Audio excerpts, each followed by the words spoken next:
Hello बच्चों, welcome to our channel. और मैं हूं आपकी मयूरी मैम।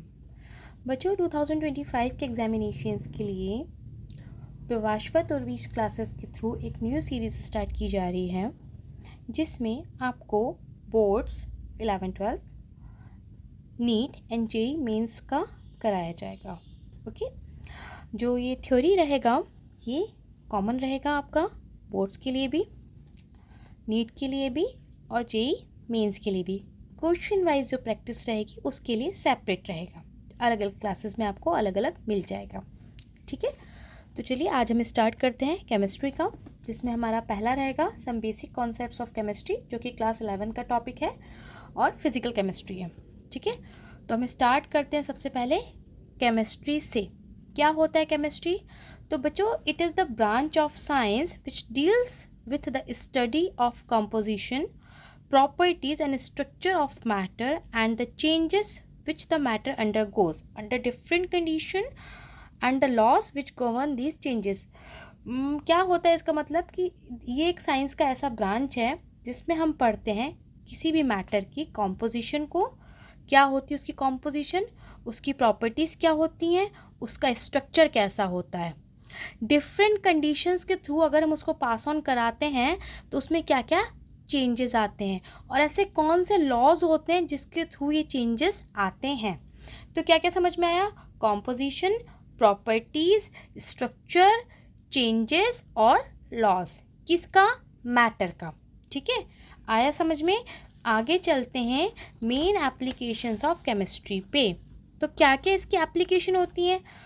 तो जो एग्रीकल्चर फील्ड में देखिए अगर, तो केमिकल फर्टिलाइजर्स है ना, जो खाद होती है, इंसेक्टिसाइड्स, फंगीसाइड्स एंड पेस्टिसाइड्स, ये सब किस पे बेस होते हैं? केमिस्ट्री का ही यूज़ है, ये केमिकल बेस है। ठीक है, जो हमारे पैक्ड फूड आते हैं जैसे आपके चिप्स हो गए और नमकीन हो गया, वटेवर, इसमें प्रिजर्वेटिव्स का जो काम करते हैं वो भी क्या करते हैं? ये भी एक तरह से केमिस्ट्री का ही यूज़ है, केमिकल बेस है। हेल्थ के लिए और सैनिटेशन के लिए हम जो भी कुछ यूज़ करते हैं वो भी केमिकल के यूज़ से ही बनता है। आपका सोप हो गया और एंटीसेप्टिक लिक्विड्स हो गए, है ना। अब बात करते हैं एनेस्थेटिक्स। जब कोई भी सीजरियन ऑपरेशन होता है या फिर आपकी सर्जरी हो रही है तो आपके बॉडी पार्ट को शून्य किया जाता है। आपको टूथेक है, आप उसके ट्रीटमेंट के लिए गए हो तो वो पार्ट को क्या करेंगे? शून्य कर देते हैं आपका। उसके लिए क्या यूज़ करते हैं? एनेस्थेटिक्स यूज़ करते हैं। मतलब आपको फील नहीं होगा, सेंसेशन ख़त्म हो जाता है पार्ट टाइम के लिए, है ना। उसके बाद एंटीपेरेटिक्स होते हैं, एनाल्जेसिक्स होते हैं, ट्विंकलाइजर्स होते हैं, एंटी माइक्रोबाइल्स होते हैं, एंटी मलेरियर्स होते हैं, आपके एंटीबायोटिक्स, एंटी फर्टिलिटी ड्रग्स। ये सब किस में आते हैं? ये भी केमिस्ट्री का ही पार्ट है ना। अगर कोई बच्चा फार्मेसी करना चाहता है आगे जाके तो वो इन सब चीज़ों की स्टडी करेगा कि कैसे दवाइयाँ प्रिपेयर होती हैं। आज की लाइफ में दवाइयों की बहुत इंपॉर्टेंस है। Medicine play a important role in our daily life, है ना। सबके घरों में अवेलेबल होती हैं। आपका एंटी फीवर की दवा हो गई, सर्दी खांसी बुखार की दवा हो गई, ये तो सब लगते ही हैं। ये किसकी बेसिस पे बनती है? हमारा केमिस्ट्री, केमिकल बेस है पूरा का पूरा। अभी हम यूज़ करते हैं इसमें हर चीज़ मैटर की रिलेवेंसी में कि ये मैटर का पार्ट है, ऐसे होता है। तो मैटर क्या होता है? कोई भी चीज़ जिसमें मास होता है और वो स्पेस को ऑक्यूपाई करता है उसको हम क्या बोलते हैं? मैटर बोलते हैं। अगर हम प्रॉपर डिफाइन करें तो ये हो जाएगा anything that has mass and occupies space is called matter. ये pen, it is made up of matter. कैसे? इसका कुछ ना कुछ वेट तो है ना, it has some weight. Apart from that इसने एक स्पेस भी ऑक्यूपाई करके रखी, ये रख दिया हमने, इतनी जगह इसने घेर ली, तो ये हो गया मैटर का, है ना।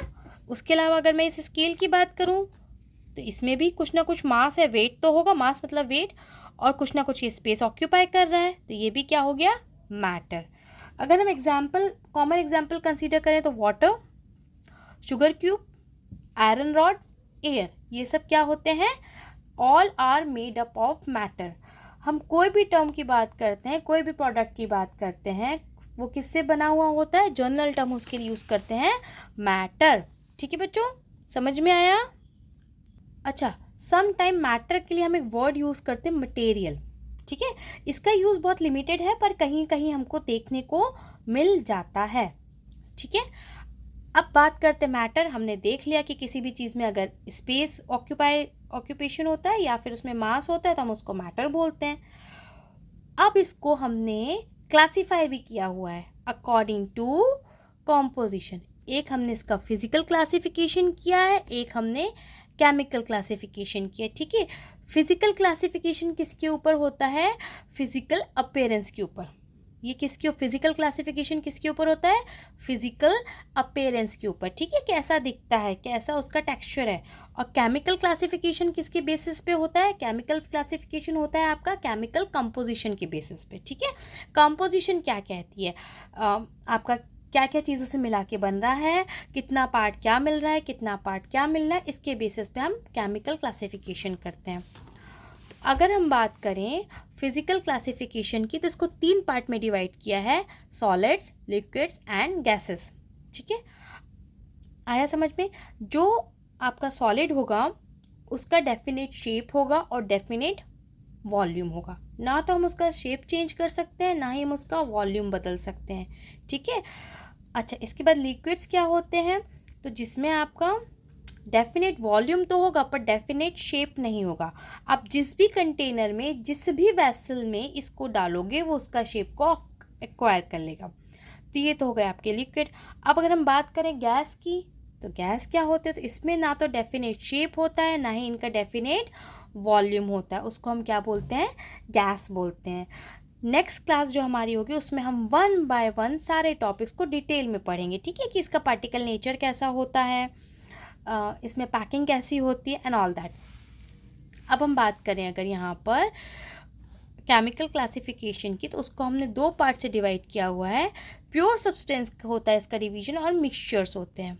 ठीक है, अब प्योर सब्सटेंस में भी 2 हो जाते हैं, एलिमेंट और कंपाउंड्स। ठीक है, कंपाउंड में भी फर्दर क्लासिफिकेशन होता है, इनऑर्गेनिक कंपाउंड और ऑर्गेनिक कंपाउंड। ठीक है, आया समझ में? अगर मिक्सचर्स की बात करें तो उसमें भी 2 डिवीजन है, होमोजीनियस और हेट्रोजीनियस मिक्सचर। जो हमारा नेक्स्ट क्लास होगा इसके बाद, उसमें हम ये सारे टॉपिक्स को डिटेल में कंसीडर करेंगे, 1 by 1 each and every topic को करेंगे। ये हमारे चैप्टर का एक ब्रीफ इंट्रोडक्शन था। ठीक है, समझ में आया? अगर कुछ भी टॉपिक में कहीं डाउट रहा तो आप कमेंट बॉक्स में कमेंट कर सकते हैं। चैनल को लाइक करिएगा, सब्सक्राइब करिएगा और शेयर कर दीजिएगा। आज के लिए इतना ही। Thank you.